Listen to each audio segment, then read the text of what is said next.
আল্লাহু আকবার, আল্লাহু আকবার, আল্লাহু আকবার, আল্লাহু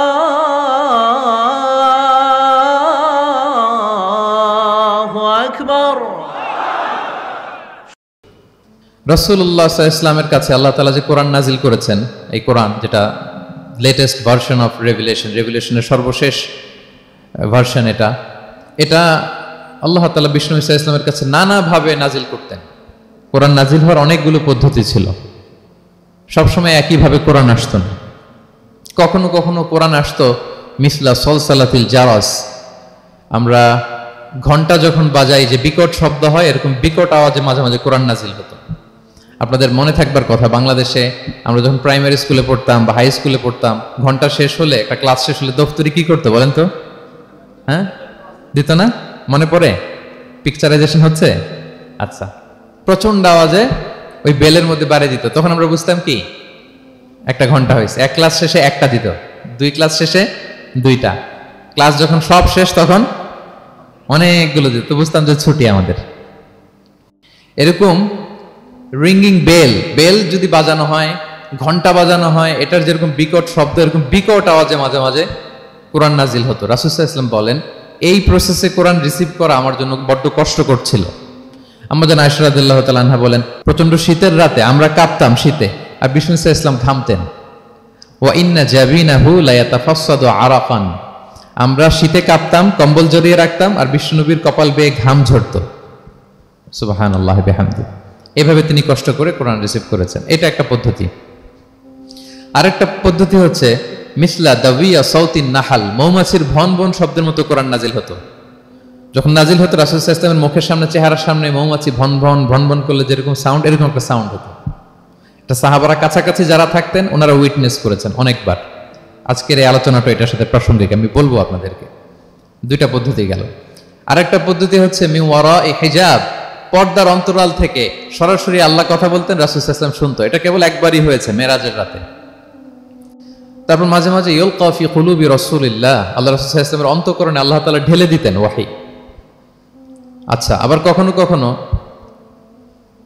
জিবরাইল আলাইহিস সালাম ওনার মূল আকৃতিতে ওহী নিয়ে আসতেন। ওনার যে বিসূরাতিহিল আসলিয়া, জিবরাইল আলাইহিস সালামের যে মূল সূরাত, এই সূরাতে আসতেন। এই সূরাতে রাসূল সাল্লাল্লাহু আলাইহি ওয়াসাল্লাম জিবরাইল আলাইহিস সালামকে জীবনে দুইবার দেখেছিলেন। একবার ওই যে হেরা গুহার ওখানে দেখেছিলেন, আর একবার সেই সিদরাতুল মুনতাহায় মেরাজের রাতে দেখেছিলেন। 600 পাখা মেলে বিশাল আকৃতি নিয়ে পুরো দিগন্ত বিস্তৃত করে জিবরাইল আলাইহিস সালাম নেমে আসতেন। দুইবার এভাবে রাসূল সাল্লাল্লাহু আলাইহি ওয়াসাল্লাম দেখেছিলেন। এভাবে কোরআন নাজিল হতো। আবার কখনো কখনো রাসূল সাল্লাল্লাহু আলাইহি ওয়াসাল্লাম এই যে হিউম্যান শেপে, মানুষের আকৃতিতে আসতেন, দেখতে মানুষের মতো লাগতো। মানুষের আকৃতিতে জিবরাইল আলাইহিস সালাম এসে কোরআন পৌঁছে দিয়ে যেতেন। বিষ্ণু সাল্লাল্লাহু আলাইহি ওয়াসাল্লাম বলতেন, এই প্রসেসে ওহী রিসিভ করা আমার জন্য সবচেয়ে সহজ ছিল। এটা তো খুব স্বাভাবিক, ন্যাচারাল, যে একজন মানুষ এসে আমার সাথে কথা বললে, মানুষ মানুষের সাথে কথা বলবে, এটা তো খুব ফ্লেক্সিবল হবে, কমফোর্টেবল হবে। বাকি পদ্ধতিগুলো রাসূল সাল্লাল্লাহু আলাইহি ওয়াসাল্লামের জন্য কঠিন ছিল। এবং এই সূরাতে যখন জিবরাইল আলাইহিস সালাম আসতেন, তখন দিহিয়াতুল কালবি আল আনসারী নামে এক সাহাবীর সূরাতে আসতেন। ওনার তওবাটা আল্লাহর কাছে খুব পছন্দ হয়েছিল। জাহিলি যুগে অনেক কন্যা সন্তানকে তিনি জীবিত প্রচিত করেছিলেন। পরে একবার এমন রিপেন্টেন্ট হলেন, অনুতপ্ত হলেন, অনুশোচনায় পড়ে আল্লাহর কাছে এমন কান্না করলেন, আর অনুশোচনার চোখের পানি আল্লাহ বড্ড পছন্দ করেন। অনুতপ্ত বান্দা যখন অনুতপ্ত হয়ে কাঁদে, তার চোখের পানি তার চোখ বেয়ে, নাক বেয়ে জমিনে ড্রপ করার আগে আল্লাহ বান্দাকে মাফ করে দেয়। তো আল্লাহর কাছে এত পছন্দ হয়েছিলেন, মানুষের সূরাতে আসলে ওনার সূরাতে এসে তিনি কোরআন দিয়ে যেতেন বিষ্ণু ইসলামকে। তো মুসনাদে আহমদ ইবনে হাম্বল একটা হাদিস এসছে, ওমরে ফারুক রাদিয়াল্লাহু তাআলা আনহু এই হাদিসটা বর্ণনা করেন।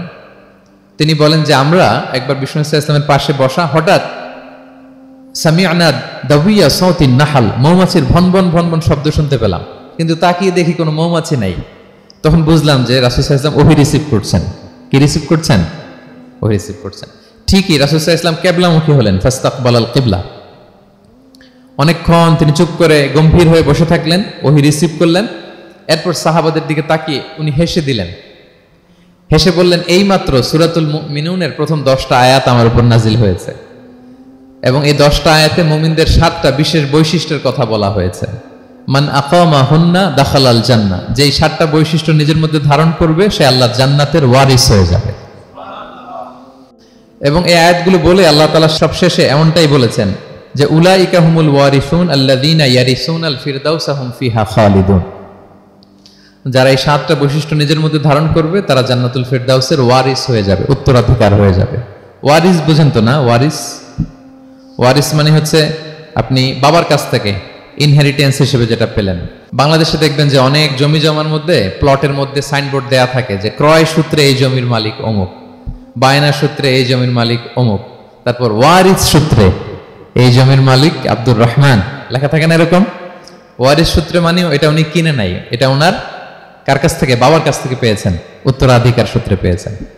তো দেখেন আল্লাহ তাআলা এই শব্দটাই, লিটারালি এই শব্দটাই ব্যবহার করেছেন যে আল্লাযীনা ইয়ারিসুনাল ফিরদাউসা হুম ফিহা খালিদুন।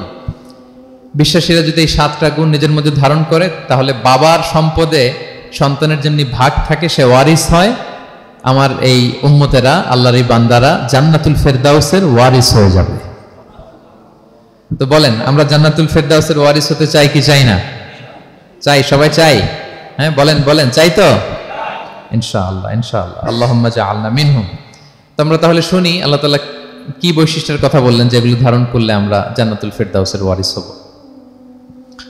আম্মাজান আয়েশা রাদিয়াল্লাহু তাআলা আনহাকে সাহাবারা জিজ্ঞেস করতেন যে আম্মাজান কাইফা কানা খুলুকু রাসূলিল্লাহ, আল্লাহ রাসূল সাল্লাল্লাহু আলাইহি ওয়াসাল্লামের আচরণ কেমন ছিল? তিনি বলতেন কানা খুলুকুহু আল কুরআন, রাসূল সাল্লাল্লাহু আলাইহি ওয়াসাল্লামের আচরণ ছিল কোরআনের মতো আচরণ। উম্মে সালামা রাদিয়াল্লাহু তাআলা আনহা আমাদের আরেক আম্মাজান, ওনাকে জিজ্ঞেস করা হলে উনি বলতেন রাসূল সাল্লাল্লাহু আলাইহি ওয়াসাল্লাম যখন রাস্তা দিয়ে হেঁটে যেতেন কাআন্নাল কুরআনা ইয়ামশি আলাল আরদ, মনে হতো লিভিং কোরআনটা রাস্তা দিয়ে হেঁটে যাচ্ছে। তো সাহাবারা যখন আরো ইন ডিটেইল জানতে চাইলেন তখন আম্মাজান আয়েশা বললেন তোমরা সূরা মুমিনুনের প্রথম 10 আয়াত পড়ো, এই 10 আয়াতে যা যা আল্লাহ বলেছেন এটাই ছিল খুলুকু রাসূলিল্লাহ, এটাই ছিল বিশ্বনবীর আচরণ। তো আসুন আমরা দেখি রাসূল সাল্লাল্লাহু আলাইহি ওয়াসাল্লামের আচরণ কেমন ছিল এবং কোন বৈশিষ্ট্যগুলো থাকলে আল্লাহ তাআলা আমাদেরকে জান্নাত দিয়ে ধন্য করবেন। সূরাতুল মুমিনুনটা আল্লাহ তাআলা শুরু করছেন ক্বাদ আফলাহাল মুমিনুন আল্লাযীনা হুম ফি সলাতিহিম খাশিউন, অর্থাৎ সফল হয়েছে তারা, ঈমান এনেছে যারা। প্রথম আয়াতের অর্থ হচ্ছে ক্বাদ আফলাহাল মুমিনুন, বিশ্বাসীরাই সফল হয়েছে। আল্লাহ তাআলা সফলতার মানদণ্ড এখানে ফিক্স করেছেন, ক্রাইটেরিয়া ফিক্স করেছেন ঈমান, বিশ্বাস, যেটা সবচাইতে দামি। সবচাইতে দামি কি? ঈমান, সবার উপরে ঈমান। এজন্য যারা ঈমান এনেছে আল্লাহর উপর, যারা বিশ্বাস স্থাপন করেছে তারাই সফল হয়েছে। তো এই বিশ্বাসীদের কিছু গুণাবলী থাকতে হবে, কিছু ফিচার থাকতে হবে, তবেই তারা জান্নাতের ওয়ারিস হবে। সেগুলো কি আল্লাহ শুরু করছেন। আল্লাহ বললেন প্রথম বৈশিষ্ট্য হচ্ছে আল্লাযীনা হুম ফি সলাতিহিম খাশিউন। 7টা বৈশিষ্ট্যের প্রথমটা বলতেছি, যারা সফল হয়েছে বিশ্বাসীরা, ওই বিশ্বাসীরা যারা তাদের সালাতে বিনয়াবনত থাকে, বিনম্র থাকে। সালাত যখন আদায় করে তারা খুশু খুদুর সাথে সালাত আদায় করে, এটা হচ্ছে প্রথম বৈশিষ্ট্য। বিনয়ের সাথে। খুশু খুদু মানে হচ্ছে অন্তরের একাগ্রতা এবং অঙ্গ প্রত্যঙ্গের একাগ্রতা। খুব সহজে আপনার অন্তরটাও থাকবে, এখানে আল্লাহর ভয় থাকবে, একাগ্র চিত্তে আপনি আল্লাহকে স্মরণ করবেন, আবার অঙ্গ প্রত্যঙ্গগুলো ঠিক থাকবে, এগুলো নড়াচড়া করবে না। আমরা অনেকে সালাতে দাঁড়ালে খুব বেশি নড়াচড়া করি, সালাতে কিন্তু খুব বেশি মুভমেন্ট করা যায় না, এটা নিষেধ। খুব জরুরি প্রয়োজন ছাড়া মুভমেন্ট করা নিষেধ। আল্লাহ বলেন আল্লাযীনা হুম ফি সলাতিহিম খাশিউন, প্রথম বৈশিষ্ট্য হচ্ছে যারা তাদের সালাতে বিনয়াবনত থাকবে, একাগ্র চিত্তে সালাত আদায় করবে। এতটা একাগ্র চিত্তে তারা অন্তরের মধ্যে এই উপলব্ধি ধারণ করবে যে আমি যে ইবাদত করছি এটা আল্লাহ দেখছেন, Allah is watching me, Allah is observing me, Allah তাআলা সরাসরি দেখছেন। এবং রাসূল সাল্লাল্লাহু আলাইহি ওয়াসাল্লাম এটাই বলেছেন যে আনতা আবুদাল্লাহ কাআন্নাকা তারাহু ফাইন লাম তাকুন তারাহু ফাইন্নাহু ইয়ারাক, এমন ভাবে ইবাদত করো মনে করো যে তুমি আল্লাহকে দেখছো। আর এটা যদি ভাবতে, এই উপলব্ধি আনতে যদি কষ্ট হয় তাহলে অন্তত এতটুকু তো ভাবো যে আল্লাহ তোমায় দেখছেন, আল্লাহ আমাকে দেখছেন। এই ভাবনাটা অন্তরে আনা যায় না? চাইলেই আনা যায়। আমরা যেন এই উপলব্ধিটা নিজেদের মধ্যে রিয়েলাইজেশনটা বিল্ড আপ করার চেষ্টা করি যে আমি যে মুসল্লায় দাঁড়ালাম, এই যে আমি কিয়ামুল লাইল করতেছি, এই যে তারাবিতে আমি 20 রাকাত পড়তেছি লম্বা সময় ধরে, আল্লাহ কিন্তু দেখছেন। আমার সিজদা, আমার রুকু, এগুলো আল্লাহ তাআলা সরাসরি কি করছেন? দেখছেন। এই ফিল নিয়ে যদি আপনি সালাতে দাঁড়ান, এটা হচ্ছে খুশু খুদু। সাহাবারা এতটা বিনয়াবনত ভাবে একাগ্র চিত্তে নিমগ্ন হয়ে সালাতে প্রবেশ করতেন। মরুভূমির মাঝখানে ওনারা সালাত পড়ার সময় মাঝে মাঝে মরুভূমির পাখি এসে ওনাদের কাঁধে বসে যেত, মাথায় বসে যেত। পাখিগুলো মনে করতো এগুলো হয়তো খেজুর গাছ টাছ কিছু একটা হবে। কি হবে? খেজুর গাছ হয়তো হবে। আবার যখন রুকুতে যেতেন পাখি উড়াল দিত। তার মানে কি, খুব বিনয়াবনত ভাবে বিনম্র চিত্তে ওনারা সালাত অফার করতেন। তাহলে এটা হচ্ছে প্রথম বৈশিষ্ট্য। প্রিয় ভাইরা, আমরা যেন সালাতে অত্যন্ত বিনয়ের সাথে একাগ্র চিত্তে with full of solemnity and submission, একটা সাবমিসিভ ভাব যেন আপনার থাকে, যে আপনি নিজেকে সর্বোচ্চ উজাড় করে নিজেকে আল্লাহর কাছে পেশ করছেন। এই অ্যাটিটিউডটা যেন আমাদের নামাজের মধ্যে থাকে। এটা হচ্ছে 1 নম্বর বৈশিষ্ট্য, আল্লাযীনা হুম ফি সালাতিহিম খাশিউন, যারা বিনয়াবনত ভাবে থাকে। অনেকে বলে, হুজুর মন বসে না নামাজে আমার। এটা অনেকের প্রশ্ন, অনেকের জিজ্ঞাসা, যে মনটা ধরে রাখতে পারি না, নামাজে দাঁড়ালেই সারাদিন যেটা মনে হয় না ওইটা নামাজে মনে চলে আসে। এরকম হয় না? সারাদিন এটাকে কি যেন ভাবতেছিলাম মনে নাই, নামাজে দাঁড়ালেই মন চলে আসে। তারপরে মনকে আরবিতে বলে, অন্তরকে বলে কলব। কলব মানে যেটা খুব নড়াচড়া করে, মুভমেন্ট করে, ওইটাই কলব। মন দেখবেন এদিকে ছোটে ওদিকে ছোটে। ওই যে আমরা ছোটবেলায় একটা গান শুনতাম, গানটা হচ্ছে পাগল মন, মন কেন এত কথা বলে। মানে মন এদিকে ছোটে ওদিকে ছোটে, মনকে ধরে রাখা বড্ড জটিল, কষ্টকর। তো এটা স্বাভাবিক। অনেকেই বলে, হুজুর আমার মন থাকে না নামাজে, একাগ্র চিত্তে নামাজ তো আদায় করতে চাই, কিন্তু মনটাকে ধরে রাখা যায় না। তো কিভাবে এই খুশু খুদু সাবমিসিভনেস আপনি কিভাবে বাড়াবেন, এটাও বিষ্ণু ইসলাম আমাদেরকে ইনস্ট্রাক্ট করেছেন, গাইড করেছেন। কিভাবে এই খুশুটা আসবে, অন্তরের মধ্যে একাগ্রতা আসবে। 1 নম্বর পদ্ধতি হচ্ছে খুশু খুদু বাড়ানোর। সালাতে যখন আপনি দাঁড়াবেন, বিষ্ণু বলেন সল্লু সলাতান মুআদ্দিয়া। বিষ্ণু বলেন, মনে করো যে নামাজটা পড়তেছো এটা হতে পারে তোমার বিদায়ী নামাজ, শেষ নামাজ জীবনের। হতে পারে না? ধরেন যে মাগরিবের সালাত যে আমরা আজকে পড়বো, এমন তো হতে পারে এটাই আমাদের জীবনের শেষ নামাজ। কি বলেন? হতে পারে কি না? পারে। আমরা কে কখন চলে যাব আমাদের তো জানা নাই। তো এই যে মুসল্লায় যখন আমরা দাঁড়াই, তখন কেন আমরা এটা ভাবি না যে it could be the last and final prayer in my life? হতে পারে এটাই আমার জীবনের শেষ নামাজ। এটা যদি আপনি ভাবতে পারেন, তখন দেখবেন ঠিকই আপনার একাগ্রতা, সাবমিসিভনেস এটা বাড়তেছে। আপনাকে যদি বলা হয় যে আজকে রাত 10টায় তোমার দুনিয়ার সফর শেষ, নতুন স্টেশনে যেতে হবে, আলামুল বারজাকে, তোমার শেষ, তোমার মৃত্যু হয়ে যাবে। আজকে যে মাগরিব আর এই যে এশা আর যে তারাবির সালাত, এটাই তোমার লাস্ট নামাজ, যাও এটাই তোমার লাস্ট চান্স। এটা যদি আজকে আমরা জানি, এই হলরুমে যারা আছি, যদি এটা জেনে যায় যে আজকের তারাবিটাই শেষ তারাবি, শেষ সুযোগ, বলেন তো আমাদের অবস্থা কি হবে? প্রতিদিন ধরেন যে মাগরিবের নামাজের পরে একটু নিউজ দেখেন, একটু ফেসবুকে ঢুকেন, আজকেও তো ঢুকবেন তাই না? ঢুকবেন। কি করবেন আজকে? আল্লাহ সব বাদ দিয়ে অজু করে আতর মেখে জায়নামাজটা ভিজিয়ে দীর্ঘ কিয়ামুল লাইল করবেন। সিজদায় পড়ে চোখের পানি দিয়ে জায়নামাজ ভিজিয়ে দেবো আমরা, ঠিক কিনা? কারণ আমি নিশ্চিত হতে পেরেছি এটাই আমার শেষ নামাজ। তো এটা তো প্রত্যেক সালাতের ক্ষেত্রেই আমাদের প্রযোজ্য। আসলে আমরা যে নামাজ পড়ি, যে কোনো নামাজই তো আমার শেষ চান্স হতে পারে। কি বলেন? হতে পারে কি পারে না বলেন তো? পারে। এই টেকনিকটাই রাসূল সাল্লাল্লাহু আলাইহি ওয়াসাল্লাম শিখিয়েছেন, বলেছেন সল্লু সালাতান মুআদ্দিয়া। মনে করে এটাই হতে পারে তোমার জীবনের শেষ নামাজ। আমাদের ইউনিভার্সিটিতে ইমাম বেসার, যিনি চিফ ইমাম, উনি নামাজের আগে একটা চমৎকার অ্যানাউন্সমেন্ট দেয়। উনি বলে যে let's perform this Salah as if this is our last and final prayer. চলুন এমনভাবে নামাজটা পড়ি, ভাবি যে হতে পারে এটাই আমার জীবনের শেষ নামাজ। তাহলে সম্মানিত, শুধু এই ভাবনাটা নিয়ে যদি আমরা মুসল্লায় দাঁড়াই, দেখবেন যে ওই দিন আপনার মনে দিক সেদিক যাবে না, একটা ভয় কাজ করবে যে হায় রে, হতে পারে এটাই আমার লাস্ট চান্স, আর আমার রবকে সিজদা দেওয়ার সুযোগ হয়তো আমি আর পাবো না। তাহলে এখন থেকে আমরা সালাতে যখন দাঁড়াবো এটা ভাববো যে this could be my last chance in my life. হতে পারে এটাই শেষ চান্স, আমি একাগ্র চিত্তে আমার সালাতটাকে আল্লাহর কাছে উপস্থাপন করি। কি বলেন, পারা যাবে তো ইনশাআল্লাহ? খুশু খুদু বাড়ানোর 1 নম্বর টিপস।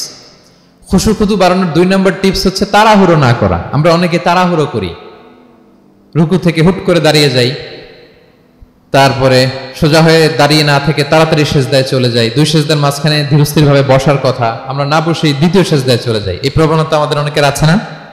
এটা কিন্তু নিষেধ। তা'দিলুল আরকান, বাকি সব মাযহাবে এটা ফরজ। আপনি তাড়াহুড়ো করলে আপনার নামাজই হবে না। আর আমাদের মাযহাবে, হানাফি মাযহাবে, এটা ওয়াজিব। ওয়াজিব তরক করলে সাউ সিজদা দিতে হয়। 2 সেজদার মাঝখানে আপনি সুস্থির হয়ে বসবেন। অনেকে দেখা যায় একটা সেজদা দিয়ে মাথা কোনো রকম উঠিয়েই আরেক সেজদায় বসেও নাই ঠিক মতো আরামসে, এরকম আছে না? এটা যদি কেউ করে, আমাদের মাযহাব অনুযায়ী তার সাউ সিজদা দিতে হবে। তাহলে এরকম তাড়াহুড়ো করা যাবে আর এখন থেকে? তো কি করবেন বলেন? ধীরস্থির ভাবে নামাজ পড়বো। নো রাশিং ইন সালাহ, নো হ্যাস্টিনেস ইন সালাহ। নামাজে রাশ করা যাবে না, রিল্যাক্সের সাথে আমরা নামাজ পড়বো, ধীরস্থির ভাবে নামাজ পড়বো। রুকু সেজদাগুলো খুব চমৎকার ভাবে আদায় করবো। রাসূল সাল্লাল্লাহু আলাইহি ওয়াসাল্লামের রুকু যে দিতেন, ওনার পিঠটা এত স্ট্রেট ফরওয়ার্ড হতো, সাহাবারা বলতেন লাউ ইস্তাকাররা আলাইহিল মা লাসাব্বা আলাইহিল মা আলাস্তাকাররা। পানি ভর্তি এক গ্লাস পানি যদি রাসূল সাল্লাল্লাহু আলাইহি ওয়াসাল্লামের রুকু দেওয়া পিঠের উপর রেখে দেওয়া হয়, পানিটাও পড়বে না, গ্লাসটাও ভাঙবে না। তার মানে এত স্ট্রেট ফরওয়ার্ড পিঠ ছিল। আবার রাসূল সাল্লাল্লাহু আলাইহি ওয়াসাল্লাম বলতেন আসওয়াউন নাসি সারিকাতান মান ইয়াসরিকু ফিস সালাহ। তিনি বললেন সবচাইতে বড় চোর যে নামাজে চুরি করে। সাহাবারা বললেন ওয়া কাইফা ইয়াসরিকু মিন সালাতিহি ইয়া রাসূলুল্লাহ, নামাজে আবার কিভাবে চুরি করে? রাসূল সাল্লাল্লাহু আলাইহি ওয়াসাল্লাম বললেন লা ইউতিম্মু রুকুআহা ওয়া সুজুদাহা, রুকু সেজদাগুলো সুন্দর করে আদায় করে না, সেই নামাজ চোর। তা আমরা যেন রুকু সেজদাগুলোকে খুব সুন্দরভাবে ধীরস্থিরভাবে যেন আমরা আদায় করি, আমরা যেন তাড়াহুড়ো না করি। রাসূল সাল্লাল্লাহু আলাইহি ওয়াসাল্লাম একবার মসজিদে নববীতে বসা, এক সাহাবী এসে নামাজ পড়ে রাসূল সাল্লাল্লাহু আলাইহি ওয়াসাল্লামকে সালাম দিলেন।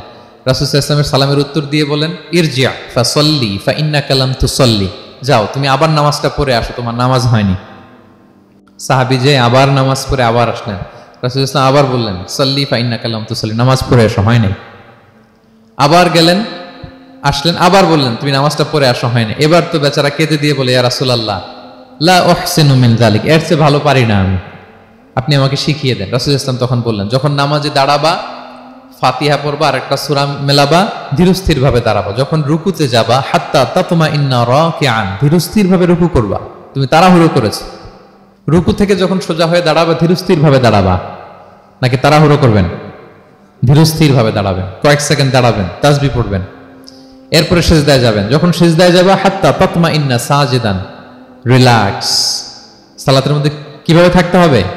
উইথ রিল্যাক্সেশন, রিল্যাক্সের সাথে তুমি সিজদা দিবা। দুই সিজদার মাঝখানে বসে আবার রিল্যাক্স, আবার তুমি ধীরস্থির ভাবে বসবা। এইভাবে পুরো সালাতটা প্রত্যেকটা রাকাত তুমি এভাবে আদায় করবে। তার মানে সালাতে তাড়াহুড়ো করতে বিষ্ণু ইসলাম নিষেধ করেছেন। এমনকি অনেক সময় আমরা রুকু পাবো না বলে দৌড়ে যে সালাতে অংশগ্রহণ করি, এটাও নিষেধ করেছেন। আমরা অনেক সময় এরকম করি না? মাগরিবের নামাজে রুজু করতেছি, ইমাম সাহেব ওয়াদ-দুহা ওয়াল-লাইলি ইযা সাজা, এই সূরাটা তো মুখস্থ, তো টের পাচ্ছি যে আমি এখন মুখ ধুইতেছি আর সূরা দোহা তো শেষ হয়ে যাবে, কোন রকম ওযু করে দৌড়ে যে অংশগ্রহণ করে যাতে রাকাতটা পায়, এটা নিষেধ করেছেন বিষ্ণু ইসলাম। এটা করবেন না। আপনি ধীরস্থির ভাবে ওযু করবেন, ধীরস্থির ভাবে যাবেন, তাড়াহুড়ো করবেন না। আপনি কার সামনে যাচ্ছেন? মালিকুল আমলাক, রাজা ধীরাজ, আরশের অধিপতি। আপনি তাড়াহুড়ো করে গেলে তো আপনি হাঁপাতে হাঁপাতে অস্থির হয়ে যাবেন, ব্রেথ ইন ব্রেথ আউট করতে করতে। ধীরস্থির ভাবে যাবেন, অংশগ্রহণ করবেন। রাসূল সাল্লাল্লাহু আলাইহি ওয়াসাল্লাম বলেন ইদা উকিমাতিস সালাতু ফালা তা'তুহা তাসআউন, নামাজ শুরু হয়ে গেলে দৌড়ে দৌড়ে যে অংশগ্রহণ করবে না। আলাইকুম বিসাকিনা, ধীরস্থির ভাবে যে অংশগ্রহণ করবে। ফামা আদরাকতুম ফাসাল্লু, ধীরস্থির ভাবে যে যতটুকু পাও অতটুকুই পড়ো। ওমা ফাতাকুম ফাআতিমু, যেটা ছুটে যায় নিজে পরে দাঁড়িয়ে আদায় করে নাও। সুবহানাল্লাহি ওয়া বিহামদিহি, কত সহজ করে দিয়েছেন। তাহলে সালাতে তাড়াহুড়ো করা যাবে? প্রিয় ভাইরা বলেন তো, তাড়াহুড়ো করা যাবে আর আজকে থেকে?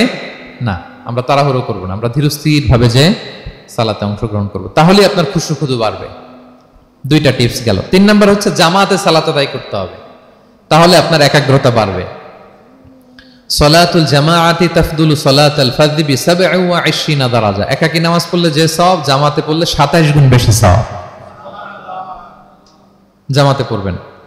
রাসূল সাল্লাল্লাহু আলাইহি ওয়াসাল্লাম সবসময় জামাতে সালাত পড়তেন।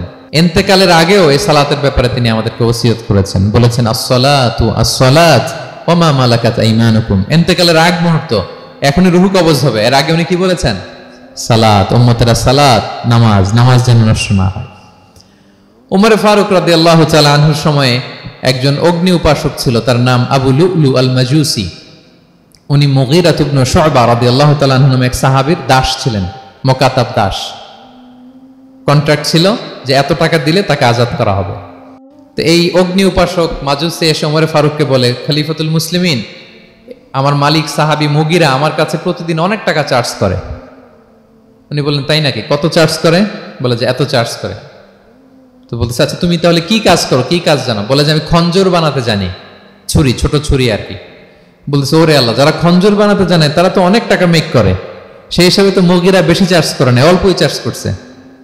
সে ইনসাফপূর্ণ চার্জই করেছে, কিন্তু এই আবু লুলু আল মাজুসির এই কথাটা পছন্দ হয় না, সে রাগান্বিত হয়ে গেল। হয়ে বলে, ওমর সবার ক্ষেত্রে তুমি নরম আর আমাকে তুমি কঠিন নিয়ম শেখাও না, দাঁড়াও তোমাকে আমি দেখাচ্ছি। মনে মনে বলতেছে এটা। রেগে মেগে সে বাড়িতে এসে আজকে একটা খঞ্জর বানাইছে, দুই মুখো খঞ্জর। ওয়া মাকবাদাতুহু ফি ওয়াসাতি, এটার হ্যান্ডেলটা মিডলে, এদিকেও মাথা ওদিকেও মাথা, এটা ধার করে প্রতিদিন বিষ মাখায় এটাতে। আর মনে মনে বলে, ওমর দাঁড়াও তোমাকে আজকে আমি দেখাবো। তো ওমরে ফারুককে আল্লাহ তাআলা স্বপ্নে দেখিয়েছেন যে একটা লাল মোরগ ওনাকে 3টা ঠোকর মেরেছে।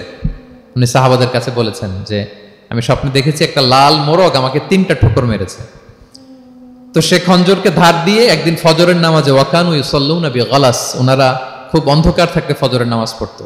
সে বুরনুস, এক ধরনের জুব্বা যেটার মাথা আছে, ওটা পরে হুডির মতো আর কি, হুডি চেনেন তো না, হুডির মতো একটা জুব্বা পরে সে অন্ধকারে, সে তো আসলে অমুসলিম, সাহাবাদের সাথে পিছনে দাঁড়াইছে নামাজের ভান করার জন্য, আর এই খঞ্জরটা নিয়ে গেছে সাথে।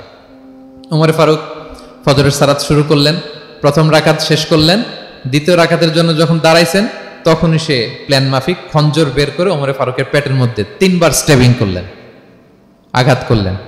করার সাথে সাথে ওমরে ফারুক উল্টে পড়ে গেলেন আর বললেন, কাতালানি আল কালব, কোন এক কুকুর আমাকে আঘাত করেছে।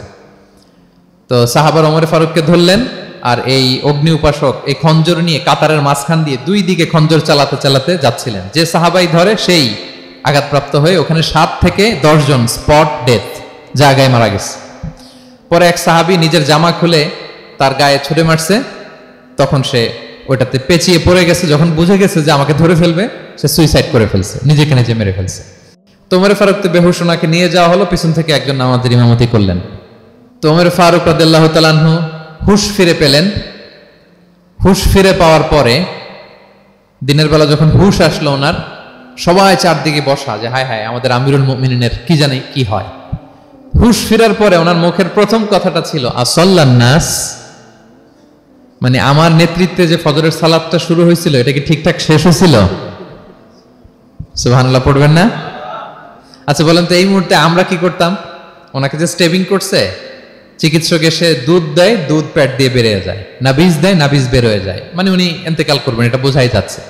এমন কঠিন পরিস্থিতিতে আমরা যদি হসপিটালে হুশ ফিরে পেতাম, আমরা কি বলতাম বলেন দেখি, কে কি বলতেন? কে মারছে, আমারে বাঁচানো যায় কিনা, মাউন্ট এলিজাবেথে নিয়ে চলো, সিঙ্গাপুরে অথবা বামরুন গ্রেডে নিয়ে চলো, আমেরিকাতে নিয়ে চলো, অথবা আমার তো ওখানে ব্যাংক ব্যালেন্স আছে, আমি তো মরে যাবো, আমার ছেলেগুলার কি হবে, হ্যাঁ আমার মেয়েগুলার কে দেখবে, এগুলো ছিল আমাদের কনসার্ন। তো ওমর ফারুক জানতেছেন যে উনি পৃথিবী থেকে বিদায় নিচ্ছেন, একটু হুশ ফিরে পাইছেন। হুশ ফিরে পাওয়ার পরে প্রথম কথাটা ছিল আসাল্লান নাস, লোকেরা কি নামাজ পড়েছিল? আল্লাহু আকবার। তাহলে এটা কত গুরুত্বপূর্ণ ইবাদত, কিভাবে এই সালাতকে সাহাবারা অফার করতেন। তো খুশু খুদুর সাথে যদি আমরা সালাত অফার করতে চাই, আমাদেরকে জামাতে পড়তে হবে। একাকি পড়লে দেখবেন মনে দিকে যায়, ওদিকে যায়, কয় রাকাত পড়ছি ভুলে যাই, এরকম হয় না? একাকি পড়তে গেলে এটা করা যাবে না, জামাতে পড়তে হবে। সালাতে কি কি বলতেছেন এগুলোর অর্থ বুঝে যদি সালাত অফার করেন, তাইলে আপনার সালাতে মনোযোগ থাকবে। সুবহান রাব্বিয়াল আলা, সুবহান রাব্বিয়াল আযীম, এর অর্থ কি? সূরা ফাতিহা যে প্রতিদিন পড়ি, কি সুন্দর প্রার্থনা সূচক বাক্য, এর অর্থ কি? আল্লাহ সকল প্রশংসা তোমার, আল্লাহ তুমি দয়াময় মেহেরবান, আল্লাহ তুমি বিচার দিবসের মালিক, যেদিন তোমার আরশের ছায়া ছাড়া কোনো ছায়া থাকবে না। নবীদের যে পথে চালিয়েছে ওই পথে আমাদেরকে চালাও, যারা ভ্রান্ত হয়েছে, যারা তোমার ক্রোধের শিকার হয়েছে ওই পথে আমাদেরকে চালিও না। কি চমৎকার চমৎকার কথামালা দিয়ে আমরা এই দোয়াগুলো পড়ি। আমরা অর্থ বুঝি না বলে আমাদের হৃদয়েও টাচ করে না, ঠিক কিনা? দেখবেন আরব শায়েকরা যখন কিয়ামুল লাইল করে, তারাবির সালাত পড়ায়, অনেক অনেক আয়াতে ওনা ডুকরে ডুকরে কেঁদে ওঠে আওয়াজ করে। কারণ কি? জাহান্নামের আয়াত, আযাবের আয়াত, পূর্ববর্তী উম্মত যে ধ্বংস হয়েছে, কিভাবে ওদেরকে বিকট আওয়াজ দিয়ে, গ্রাউন্ড সাউন্ড গ্রেনেড দিয়ে ধ্বংস করা হয়েছে, বন্যা দিয়ে ধ্বংস করা হয়েছে, কিভাবে এদেরকে বাতাস দিয়ে নাস্তানাবুদ করে দেয়া হয়েছে, এগুলো যখন পড়ে ওনারা কাঁদে। আযাবের আয়াত আসলে কাঁদে, জান্নাতের আয়াত আসলে সাবলীল কণ্ঠে তেলাওয়াত চালিয়ে যায়। এর কারণ কি বলেন? অর্থ বুঝে। আমরা যেন সালাতে অর্থ বুঝে সালাত অফার করার চেষ্টা করি। পাশাপাশি সালাতের সুন্নাহগুলো যেন আমরা পড়ি, সালাতের যে সুন্নাহ আছে, সুনানুস সালাহ, এগুলো যেন আমরা পড়ি, মনোযোগ আরো বাড়বে। সানাগুলো পড়বেন, ফাতিহা শেষে আওয়াজ করে আমিন বলবেন, অথবা ফিসফিসি কণ্ঠে আমিন বলবেন। বিষ্ণু ইসলাম বলেন, ইদা আম্মানাল ইমামু ফাআমিনু, ইমাম আমিন বললে তোমরাও আমিন বলো, কারণ এই মাত্র একটা দোয়া করা হয়েছে। সূরা ফাতিহাটা কি? একটা দোয়া। ইযা ওয়াফাকা তা'মিনুকুম তা'মিনাল মালাইকাতি গুফিরা লাহু মা তাকাদ্দামা মিন যামবিহি ওয়া মা তাআখার। রাসূল সাল্লাল্লাহু আলাইহি ওয়াসাল্লাম বলেছেন, ইমাম যখন আমিন বলে তোমরাও তখন আমিন বলো, কারণ তোমরা যখন আমিন বলো ফেরেশতারাও আমিন বলে। আর তোমাদের আমিন আর ফেরেশতাদের আমিন যখন একসাথে হয়ে যায় তোমাদের পূর্বের সব গুনাহ আল্লাহ মাফ করে দেয়। এটা আমিন বলা সুন্নাহ, বলবেন। নামাজ বাঁধার পরে সুন্নাত নামাজে, নফল নামাজে সানাগুলো পড়বেন, কত চমৎকার অর্থবোধক সানা আছে। আমরা তো শুধু সুবহানাকাল্লাহুম্মা বিহামদিকা ওয়া তাবারাকা ইসমুকা ওয়া তাআলা জাদ্দুকা শুধু এটাই পড়ি। রাসূল সাল্লাল্লাহু আলাইহি ওয়াসাল্লাম তাকবীরে তাহরিমে বাঁধার পরে অনেক চমৎকার চমৎকার দোয়া পড়তেন। ইন্না সলাতি ওয়া নুসুকি ওয়া মাহইয়ায়া ওয়া মামাতি লিল্লাহি রাব্বিল আলামিন। আমার সালাত, আমার ইবাদত, আমার জীবন মরণ সবটাই কার জন্য? এই দোয়াটা পড়তেন শুরুতেই। তারপর পড়তেন ওয়াজ্জাহতু ওয়াজহিয়া লিল্লাযী ফাতারাস সামাওয়াতি ওয়াল আরদা হানিফা ওয়া মা আনা মিনাল মুশরিকিন। আমার সবকিছুকে আমি এক সত্তার দিকে ফেরালাম একনিষ্ঠ হয়ে, আর আমি মুশরিক নই, আমি আল্লাহর দিকে একনিষ্ঠ হলাম। এই দোয়াগুলো পড়তেন। আল্লাহুম্মা বাঈদ বাইনি ওয়া বাইনা খাতায়ায়া কামা বা'আদতা বাইনাল মাশরিকি ওয়াল মাগরিব। আল্লাহুম্মা নাক্কিনি মিন খাতায়ায়া কামা ইউনাক্কা আস-সাওবুল আবয়াদু মিনাদ দানাস। আল্লাহুম্মা ইগসিল খাতায়ায়া বিল মাই ওয়াস সালজি ওয়াল বারাদ। এগুলো সানা, এগুলো যে সানা আমরা জানিই না। সানা মানে হচ্ছে প্রশংসাসূচক কথা। আমরা শুধু সুবহানাকাল্লাহুম্মা ওয়া বিহামদিকা এতটুকুই পড়ি। রাসূল সাল্লাল্লাহু আলাইহি ওয়াসাল্লাম বলতেন, আল্লাহ আমার আর আমার গুনার মাঝে এতটুকু দূরত্ব করে দাও, পূর্ব থেকে পশ্চিম যত দূর আমার আর আমার গুনার বোঝার মাঝে এতটুকু দূরত্ব তুমি করে দাও। সাদা কাপড় যেমনি ধুয়ে ফকফকা করা হয়, আল্লাহ আমাকে তুমি গুনাহমুক্ত করে এরকম ফকফকা সাদা বানিয়ে দাও, শুভ্র বানিয়ে দাও। আল্লাহ আমাকে তুমি বরফ দিয়ে, ঠান্ডা পানি দিয়ে, তুষারপাত দিয়ে ধুয়ে আমার গুনাহগুলো তুমি পরিষ্কার করে আমাকে তুমি নিষ্পাপ করে দাও। এগুলো বলে এরপরে আলহামদুলিল্লাহ রাব্বিল আলামিন সূরা ফাতিহা শুরু করতেন। সালাম ফিরানোর আগে বিষ্ণু সাল্লাল্লাহু আলাইহি ওয়াসাল্লাম দোয়া মাসুর পড়তেন। কত চমৎকার মাসুর দোয়া আছে। আবার বিষ্ণু বলতেন, লা ইউসাল্লিমান্না আহাদুকুম হাত্তা ইয়াতাআওয়াযা আন আরবা মিন আযাবিল কবর, মিন আযাবি জাহান্নাম, মিন ফিতনাতিল মাহইয়া ওয়াল মামাত ওয়া মিন ফিতনাতিল মাসিহিদ দাজ্জাল। আমার কোন উম্মত যেন সালাম ফিরানোর আগে এই চারটা জিনিস থেকে পানাহ চাওয়া ছাড়া যেন সালাম না ফিরায়।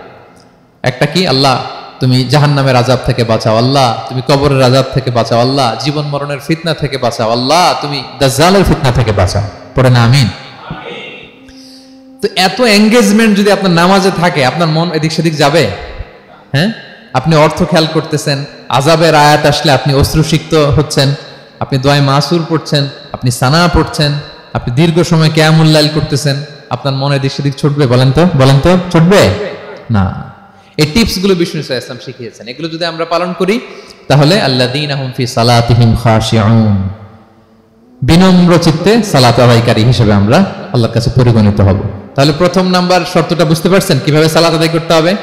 হ্যাঁ বলেন তো একজন, কি করতে হবে? কিভাবে সালাত? খুশুর সাথে, বিনয় অবনত চিত্তে, সাবমিসিভ ভাবে, নাকি তাড়াহুড়ো করবেন? কিভাবে পড়বেন নামাজ? ধীরে সুস্থে, উইথ রিল্যাক্স। 2 নম্বর আল্লাহ বলেন ওয়াল্লাযীনা হুম আনিল লাগবি মুরিদুন। 1 নম্বরে তো তারা নামাজে যখন দাঁড়ায় ধীর স্থির ভাবে খুশুর সাথে পড়ে। 2 নম্বর হচ্ছে তারা অনর্থক কাজ থেকে বিরত থাকে। অনর্থক কথা, কাজ এগুলো মুমিনরা বলে না, এগুলো তো জড়ায় না। মিনিংলেস কোনো কাজের সাথে বিশ্বাসীদের কোনো সম্পর্ক, অর্থবোধক কাজ, ভালো কাজ, কল্যাণমূলক কাজ, সামাজিক কাজ, মানবতার কল্যাণে যে কাজগুলো আছে এগুলোর সাথে তারা জড়ায়।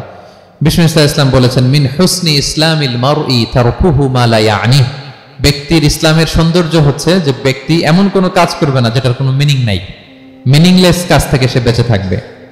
মুহাদ্দিসিনে ইকরাম এই হাদিসটাকে বলে রুবউদ্দিন, মানে দিন ইসলামকে যদি 4 ভাগ করেন, এই 4 ভাগের 1 ভাগের কথা এই হাদিসের মধ্যে চলে আসছে। সেটা কি? যে বিশ্বাসীরা কোনো অনর্থক কাজে জড়ায় না নিজেদেরকে। অনর্থক কাজ, কথাবার্তা, অপ্রয়োজনীয় আড্ডা, অপ্রয়োজনীয় খুশগল্প, অন্যকে নিয়ে সমালোচনা, অন্যের গীবত, শেকায়াত, ওর এই সমস্যা, ওর এই সমস্যা, চায়ের আড্ডাতে আমরা এরকম সমালোচনার ঝড় তুলি, ঠিক কিনা বলেন? ঠিক কিনা? এটা করা যাবে না। আপনি জান্নাতেরও ওয়ারিস হবেন, আবার চা মুখে নিয়ে আপনি শেকায়াত করবেন, গীবত করবেন, দুইটা একসাথে যাবে না। তাহলে বিশ্বাসীরা কোনো অনর্থক কাজে জড়ায় না, মিনিংলেস কাজে জড়ায় না, তারা ভালো কাজে, কল্যাণের কাজে জড়ায়। মিনিংলেস কোনো কথাও বলে না, কারণ তারা জানে মা ইয়ালফিযু মিন কাউলিন ইল্লা লাদাইহি রাকীবুন আতীদ। আমরা যা বলি মুখ নিঃসৃত যা বের হয় এটাকে লিখে রাখার জন্য একদল ফেরেশতা আছে, রাকিব পর্যবেক্ষণকারী, আতীদ একেবারে প্রহরীর মতো আছে। বললেই টুকে নেয়, বললেই টুকে নেয় সব। সূরা ইয়াসিন আল্লাহ বলেন ওয়া কুল্লা শাইইন আহসাইনাহু ফি ইমামিন মুবিন। আমি ইমামুম মুবিন নামক এক দালিলিক রেজিস্ট্রি খাতায় সবকিছু তুলে রাখছি, সব পাই টু পাই আপনি পাবেন, আপনি অবাক হবেন। মালি হাযাল কিতাবি লা ইগাদিরু সাগীরাতান ওয়ালা কাবীরাতান ইল্লা আহসাহা। এটা কেমন আমলনামা, ছোট্ট ভালো কাজ করেছে ওইটাও আছে, ছোট্ট খারাপ করেছে ওইটাও আছে, অবাক হবেন আপনি, সব আল্লাহ তাআলা সেখানে তুলে রাখবেন। তো বিশ্বাসীরা কোনো অনর্থক কথা কাজের সাথে জড়ায় না, এজন্য কারণ তারা জানে এগুলো সব রেকর্ডেড, সব রেকর্ডেড। আপনার কোনো কাজ যদি রেকর্ড করা হয় এবং বলা হয় যে এটা গণমানুষের কাছে উপস্থাপন করা হবে, আপনি কি করবেন তখন বলেন তো? খুব সতর্ক হয়ে চলবেন, সতর্ক হয়ে বলবেন। হ্যাঁ, এই যে আমরা যে এই ক্যামেরা থাকলে যেভাবে কথা বলি, সবসময় কি এইভাবে বলি না? আমরা যখন নিজেদের ঘরোয়া আড্ডায় বসে আমরা কত কথা বলে ফেলি, ইনফরমাল অনেক কথা বলি, যেগুলো ক্যামেরা থাকলে বলি না, কারণ এটা ফরমাল, এটা কোটি মানুষের কাছে যাবে, সবাই শুনবে, সবাই জানবে, এজন্য আমরা সাবধান হয়ে কথা বলি। কি বলেন? তো এই যে এই ক্যামেরা কিন্তু অদৃশ্য ক্যামেরা চারদিকে আমাদের, ইমাম মুবিন নামক অদৃশ্য ক্যামেরা দিয়ে সব রেকর্ড করা হচ্ছে। রেকর্ড করে দিচ্ছেন কে? পাই টু পাই হিসাব চাওয়া হবে। আল্লাহর সুপ্রিম কোর্টের কাঠগড়ায় সব হিসাব চাইবেন আল্লাহ তাআলা, আপনি যে দেখবেন। তো বিশ্বাসীরা এই সেন্সটা মাথায় রাখে, সব যেহেতু রেকর্ডেড, যা মনে চায় মুখ দিয়ে বলা যাবে, যা মনে চায় করা যাবে না। এজন্য অহেতুক কথাবার্তা, অহেতুক সমালোচনা, অহেতুক গসিপিং, অহেতুক কমেন্টস এগুলো করব না। এখন সোশ্যাল মিডিয়ার যুগে দেখবেন যে কমেন্টসের বন্যা বয়ে যায়, যার যেটা মনে চায়, কারণ ধরার কেউ নাই, দেখার কেউ নাই, বলার কেউ নাই, যা মনে চায় লিখতে থাকে। হ্যাঁ, বিশাল একজন বড় মাপের লোক, তার ওখানে যে লিখতেছে যা মনে চায়, গালি গালাজ, ওনাকে অ্যাডভাইস দেওয়া, নাসিহাত দেওয়া ইচ্ছে মতো। বিশ্বাসীরা এটা করে না, তারা অনর্থক কোনো কাজে জড়ায় না, এবং কেউ জড়াতে চাইলেও তাকে স্পেস দেয় না। একদল আছে দেখবেন যে আপনি আজে বাজে কাজে জড়ান না, এটা আবার অনেকের ভালো লাগে না, তো তারা এসে আপনাকে জড়াতে যাবে, তর্ক করবে, আপনার সাথে ডিবেট করবে, পায়ে পাড়া দিয়ে ঝগড়া করবে, এরকম আছে না নাই? আপনার কমেন্ট বক্সে এসে দেখবেন যে গালি দিবে, হ্যাঁ, ট্যাগিং করবে, পোক করবে, মানে আপনাকে অস্থির বানাতে চাইবে। আপনি কি করবেন? আপনিও আরেকটা গালি দিয়ে দিবেন কমেন্টসে, আপনারও তো স্বাধীনতা আছে নাকি? আপনিও দিবেন গালি, কি করবেন? সালাম দিবেন। কি দিবেন? ওয়া ইযা খাতাবাহুমুল জাহিলুনা ক্বালু সালামা। সূরা ফুরকানে আল্লাহ বলেছেন যে মূর্খরা যখন অনর্থক তর্ক করতে আসতে চায়, বিশ্বাসীরা তাদের সাথে ওই ফাঁদে তারা পা দেয় না, তারা কি করে? সালাম দিয়ে কেটে পড়ে। তাহলে পায়ে পাড়া দিয়ে যদি কেউ এখন থেকে ঝগড়া করতে চায় আমাদের সাথে, আমরা কি করব? সালাম দিয়ে ওখান থেকে কেটে পড়ব। তাহলে বিশ্বাসীদের 2 নম্বর বৈশিষ্ট্য, ওয়াল্লাযীনা হুম আনিল লাগবি মুরিদুন, বিশ্বাসীরা অনর্থক কাজে জড়ায় না। 3 নম্বর হচ্ছে ওয়াল্লাযীনা হুম লিযাকাতি ফাইলুন, বিশ্বাসীরা তাদেরকে যদি আল্লাহ তাআলা ধন সম্পদ দিয়ে সমৃদ্ধশালী করে, তারা যাকাত দেয়। কি দেয়? আপনারা যাকাত দেন তো নাকি? দেখে তো মনে হচ্ছে সবাই ব্যবসায়ী, হ্যাঁ, চেহারা দেখে মনে হচ্ছে মাশাআল্লাহ অনেক সম্পদের মালিক। যাকাত দিতে হবে। আমরা যে যাকাত দেই, এটাকে আমরা করুণা করি? বলেন তো না। যাকাত হচ্ছে গরিবের হক। ওয়াফি আমওয়ালিহিম হাক্কুন লিসাইলি ওয়াল মাহরুম, আল্লাহ বলে ধনীদের সম্পদে গরিবদের অধিকার আছে। তা আপনি যখন কারো অধিকার দিলেন, আপনি কি তার প্রতি করুণা করলেন? হ্যাঁ, অধিকার কি করুণা? বলেন তো না। আপনার সম্পদে গরিবের অধিকার, আপনি করুণা করেন নাই, বরং আপনার থেকে যাকাত নিয়ে ওই গরিব আপনাকে করুণা করে গেছে। কারণ যাকাত নেয়া তার জন্য আবশ্যক না, আপনার দেয়া আবশ্যক। ও যদি বলে আমি যাকাত দিব না, তো আপনি কারে দিবেন? ও যাকাত গ্রহণ করে আপনাকে বাঁচালো, তাহলে credit goes to them, thanks goes to them. ইসলাম চায় এই যে অর্থনৈতিক তারল্য, এটা সমাজে সবার কাছে থাক। এক পাশে গাছতলা, আরেক পাশে পাঁচতলা, এরকম বিভাজন ইসলাম চায় না। ইসলাম চায় সবার হাতে টাকা পয়সা থাক। কাইলা ইয়াকুনা দুলাতান বাইনাল আগনিয়াই মিনকুম, টাকা পয়সা যেন শুধু ধনীদের মধ্যে সার্কুলেট না হয়, সবার কাছে যেন যায়। এজন্য আল্লাহ বলেন তোমাদের সম্পদে গরিবের অধিকার আছে। এটা করুণা না, এটা অধিকার। আর যদি এই ফরজ ইবাদত আপনি আদায় না করেন, আল্লাহ বলেন কঠিন শাস্তি তোমাদের জন্য অপেক্ষা করছে। আল্লাযীনা ইয়াকনিজুনা আয-যাহাবা ওয়াল ফিদ্দাতা ওয়া লা ইউনফিকুনহা ফি সাবিলিল্লাহ ফাবাশশিরহুম বিআযাবিন আলীম। স্বর্ণ জমায়, রূপা জমায়, ব্যাংক ব্যালেন্স, যাকাত দেয় না, তাদের জন্য কঠিন আযাব, কঠিন আযাবের সুসংবাদ দিয়েছেন আল্লাহ। দুঃসংবাদ না, সুসংবাদ, মানে হেয় করে, তুচ্ছ করে আল্লাহ তাআলা বলেছেন। ছেলে ইংরেজি পরীক্ষায় ফেল করছে, মা বলে ফেল করছে না, পড়াশোনা তো নাই, তোমার বাবা আসুক, এমন মাইট দিবে, মাইট দিলে মজা টের পাবা। আচ্ছা বলেন তো, মাইট দিলে কি মজা লাগে না ব্যথা লাগে? কিন্তু মা কি বলছে? মজা টের পাবা, মানে ওরে তুচ্ছ করে তাচ্ছিল্য করে বলছে, মায়ের তীব্রতা বোঝানোর জন্য বলছে যে এমন মাইট দিবে, টের পাবা, দাঁড়াও, তোমার বাবা আসুক আজকে ঘরে। আল্লাহ ওইটাই বললেন, এই সম্পদগুলোকে লোহার খুন্তি বানিয়ে জাহান্নামের আগুনে পোড়ানো হবে। 3 জায়গায় সাকা দেওয়া হবে, তুকুয়া বিহা জিবাহুহুম, কপালে, পাজরে, পিঠে। আর বলা হবে হাযা মা কানাসতুম, এগুলো তুমি জমায় রাখছিলা, দাও নাই মানুষকে। Bank balance, FDR, fixed deposit, price bond, এটা সেটা দাও নাই তুমি। আর হাদিসে এসেছে সুজা আন আকরা, টেকো সাপ হবে, মোস্ট ভেনোমাস স্নেক। সাপের মাথায় কিন্তু চুল গজায়, জানেন? সাপের মাথায় পশম আছে, কিন্তু যেই সাপের যেটা বেশি বিষাক্ত, এটার মাথায় পশমও থাকে না বিষের কারণে। এরকম সাপ এই সম্পদগুলো সাপ হয়ে ছোবল মারবে আর বলবে আনা মালুক, আমি তোমার প্রাইস বন্ড, আমি তোমার ব্যাংক ব্যালেন্স, আমাকে খাওয়ার জন্য তো রাখছিল, আজকে উপভোগ করো। আল্লাহু আকবার, আল্লাহ আমাদেরকে হেফাজত করুক। সো যাদের সম্পদ আছে আমরা যেন যাকাত দেই, হিসেব করে করে যেন দেই। আপনাদের স্ত্রীদের যাদের অর্নামেন্টস, জুয়েলারি আছে, তারা যেন তাদের সম্পদের যাকাত দেয়। 25 গ্রাম যদি সোনা থাকে বা 595 গ্রাম যদি রূপা থাকে অথবা এই পরিমাণ সম্পদ থাকে, ভাবিরাও যাকাত দিতে হবে। এটা ইন্ডিভিজুয়াল ইবাদত। আপনার যাকাত আপনার, ভাবির যাকাত ভাবির। আপনি চাইলে টাকা দিয়ে হেল্প করতে পারেন, কিন্তু ওনারও হিসাব করতে হবে এবং এটা কম্পালসারি, দিতেই হবে, দিতেই হবে। তাহলে ওয়াল্লাযীনা হুম লিয-যাকাতি ফাঈলুন, 4 নাম্বার হচ্ছে তারা যাকাত দেয়। 5 নাম্বার 6 নাম্বার আল্লাহ এক আয়াতে বলে ফেলেছেন, ওয়াল্লাযীনা হুম লিআমানাতিহিম ওয়া আহদিহিম রাউন, বিশ্বাসীরা আমানতের হেফাজত করে আর কথা দিলে কথা রাখে। 5 নাম্বার হচ্ছে আমানতের খেয়ানত করে না বিশ্বাসীরা, কারণ আমানতের খেয়ানত করে এটা মুনাফিকের আলামত। ইযা তুমিনা খানা, বিষ্ণু বললেন মুনাফিকদের বৈশিষ্ট্য হচ্ছে ওদের কাছে আমানত রাখলে ওটা আর পাওয়া যায় না পরে। এমন লোক আছে না সমাজে, আমানত রাখলে আর পাওয়া যায় না। তারা কি মুমিন না মুনাফিক বলেন তো? ইন্নাল্লাহা ইয়া'মুরুকুম আন তুআদ্দুল আমানাতি ইলা আহলিহা, আল্লাহ বলেছেন যার আমানত তাকে বুঝিয়ে দাও। বিষ্ণু ঈসা ইসলামকে মক্কার লোকেরা 2টা উপাধি দিয়েছিল, এক হচ্ছে আস-সাদিক, 2 হচ্ছে আল-আমিন। সাদিক মানে সত্যবাদী। কারা দিয়েছিল?